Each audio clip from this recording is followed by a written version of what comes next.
Hi, I'm Vaughan Williams, and today I'm going to look at the psychological theories lying behind the camper. Camping has, and always will be, a controversial topic in TLOU, with some players claiming that it's a vital part of a stealth game, and others saying it's a cheap tactic which negates gun skills. Camping, however, is a very effective strategy for protecting a lead or remaining hidden when overwhelmed by superior numbers. It's something that all players will have done at some stage in their TLOU career, and has also been championed by military strategy. Both guerrilla warfare, such as from the Viet Cong, and military tech, such as the art of war, espouse the view of holding tactically important positions. Indeed, one of the earliest and most celebrated battles in human history, the Battle of Troy, was a 10-year-long camp fest decided by a body shot from a bow. However, the playstyle of someone who camps from the start of a match has always been a bit of a mystery to me, especially someone with a high level. So I decided to look at what theories would explain the psychology behind it. Unfortunately, there weren't any, so I've had to create one. I started by obviously looking at predator behaviour, but don't worry, there won't be any cuddly animals dying.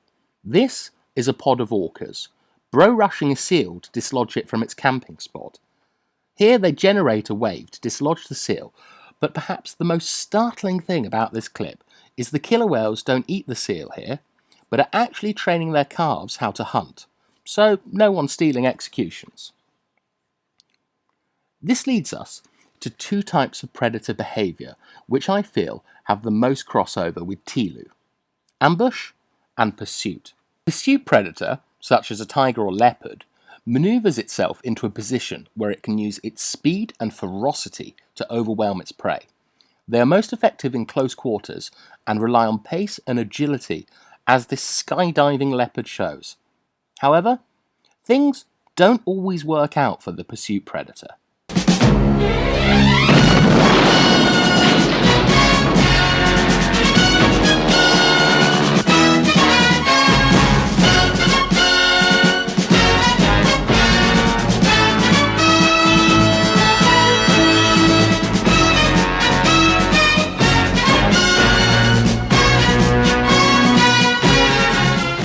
An ambush predator is nature's very own camper and relies on camouflage and disguise to snare its prey. Great examples of these are trapdoor spiders, which build their own little camping hole and pop out of cover to grab prey. This is nature's biggest covert 3 box camper, the giant Pacific octopus, and its beautiful camouflage system in full effect. Extraordinary. And this is an antlion, which builds an inescapable trap for its prey to fall into, which may seem familiar as it's the inspiration for what I think is called the Sarlacc from Star Wars. I don't know much about Star Wars, but according to this comment from a video I helped with, I'm in it, which is brilliant. So, in terms of TLOU, we can see some crossover.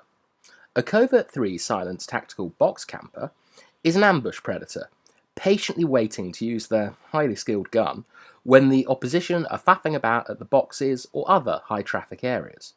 The shorty dancer, burst rifle user, or 4-point shotgun fiend are the pursuit predators, only really effective over shorter distances, but with devastating attacks.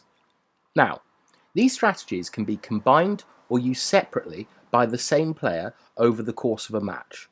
But the crucial difference between nature's predators and TLOU's players is that we have a choice on how we approach a situation. The preference for how we approach is best explained by Gray's Biopsychological theory of personality. This is a very well regarded theory which claims that there are 2 biological mechanisms which guide certain behaviours in humans. The systems are separate and activate different areas of the brain, so we are more likely to be more sensitive to one over the other. The 2 systems are the behavioural inhibition system, the BIS, and the behavioural activation system, the BAS.